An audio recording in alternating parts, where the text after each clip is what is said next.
स्वामी तुलसीदास जी के दोहों की प्रस्तुति देने के लिए हिया दास और उनके समूह को मंच पर आमंत्रित करते हैं। जोरदार तालियों के साथ उनका मनोबल बढ़ाइए। सुप्रभात। हिंदी दिवस की हार्दिक शुभकामनाएं।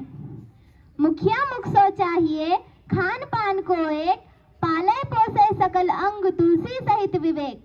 अर्थात प्रस्तुत दोहे में तुलसीदास मुख अर्थात मुंह और मुखिया दोनों के स्वभाव की समानता को दर्शाते हुए कहते हैं कि मुखिया को मुंह के समान होना चाहिए।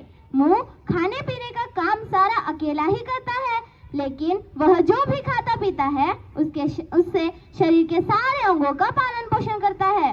तुलसी की राय में मुखिया को भी ऐसे ही विवेकवान होना चाहिए कि वह काम तो अपनी तरह से करे, लेकिन उसका फल सभी में बांटे। धन्यवाद। सुप्रभात। हिंदी दिवस की हार्दिक शुभकामनाएं।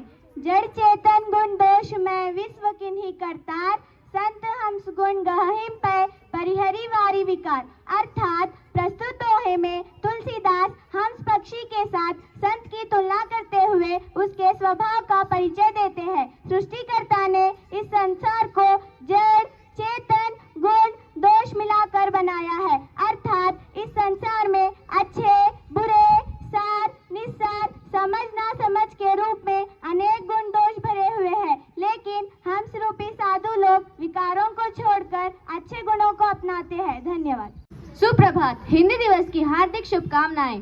दया धर्म का मूल है, पाप मूल अभिमान, तुलसी दया न छांडिए जब तक लग में प्राण। अर्थात प्रस्तुत दोहे में तुलसीदास जी ने स्पष्ट बताया है कि दया धर्म का मूल है और अभिमान पाप का। इसलिए कवि कहते हैं, जब तक शरीर में प्राण है तब तक मानव को अपना अभिमान छोड़कर दयालु बने रहना चाहिए। धन्यवाद। हिंदी दिवस की हार्दिक शुभकामनाएं। तुलसी साथी विपत्ति के, विद्या विनय विवेक, साहस सुकृति सुसत्यव्रत राम भरसो एक। अर्थात प्रस्तुत दोहे में तुलसीदास जी कह रहे कि जब मनुष्य पर विपत्ति पड़ती है तब विद्या विनय तथा विवेक ही उसका साथ देती है। जो राम का भरोसा करता है वह साहसी सत्यव्रती और सुकृतवान बनता है। धन्यवाद। सुप्रभात। हिंदी दिवस की हार्दिक शुभकामनाएं। राम नाम मणि दीप धरु, जी हरि द्वार, तुलसी भीतर बाहिरो जो छासी उजियार।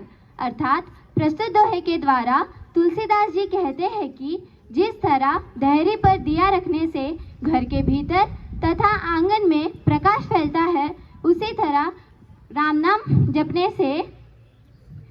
जपने से मानव की आंतरिक और बाह्य शुद्धि होती है। धन्यवाद।